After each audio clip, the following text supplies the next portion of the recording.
with Carl Frampton on the Sykes Johansson undercard in Huddersfield.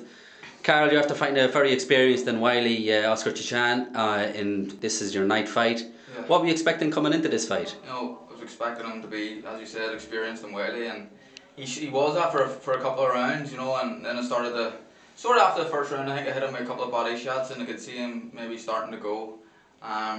But everything went to plan the other night. I got 4 rounds in.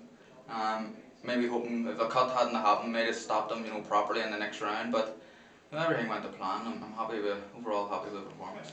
So you got in there first round. You set a pace relatively quickly. Yeah. Was that the tactics that you? What were the tactics? Well, first of all, I was coming in this fight, and it was originally meant to be an 8-rounder. Because he came in at the last minute, it was changed to a 6-rounder. So I was able to do 8 rounds no problem. So I knew I could do 6 rounds flat out. And we watched him against Acosta, and he seemed to, when he boxed Acosta, he blocked 2 shots. If Acosta threw 1 or 2 shots, he would block them. Once Acosta started throwing 3s, 4s and 5s, that's when he started to get hit. So that's what the plan was: throw punches and bunches, throw plenty of shots, and start at a high pace. Did you feel you hurt him at any stage? I was hurting him with some body shots, and I seen him wincing a couple of times. But he's one tough lad, and them Adidas gloves we have on, they're proper bangers gloves. Yeah. I was hitting him some clean shots, but fair play to him. He stayed on his feet, and lesser men might have went down. Was he getting through to you at any stage? He hit me a couple of shots, but to be honest, I was a bit surprised with his. I thought he would have been a bit more powerful, because looking at his record, his 13 wins, I think he stopped 11. So I was a bit surprised with his power, but I thought he'd have hit a wee bit harder. But he was dangerous, and he's, as you said, he was wary and experienced. So I had to think his head and all a couple of times. So just had to be careful. And you stopped him in the 4th, or it was stopped on cuts. Did that happen at the end of the 3rd, or was it the beginning of the 4th? The end of the 3rd round, I cut him.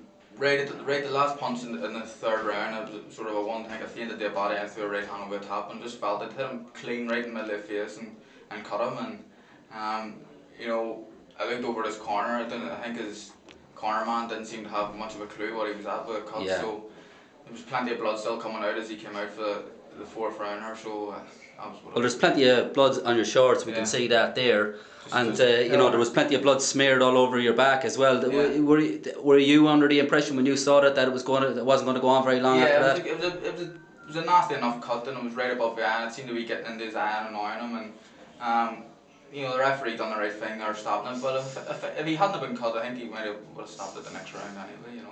Right, so you've got that under your belt. First win, first fight as a daddy. Yeah. Is having a child now spur you on? Do you think any different now when you get into the ring or training? I have a child to look after, and at the minute, her and Christine, they're my motivation, and I've got a family and I have to pay bills and everything else, so I can't afford any slip-ups, and that's what I think about. When it's getting tough and I have to get up early and run and get up early and train and spar and whatever, they're my motivation, and I just want to first of all, I want to win titles, but I want to look after them too as well. Yeah, and talking about, you've got that added motivation. Not that you didn't have motivation before this, but what is the goal now for the next year? I know that you're a Celtic title holder now.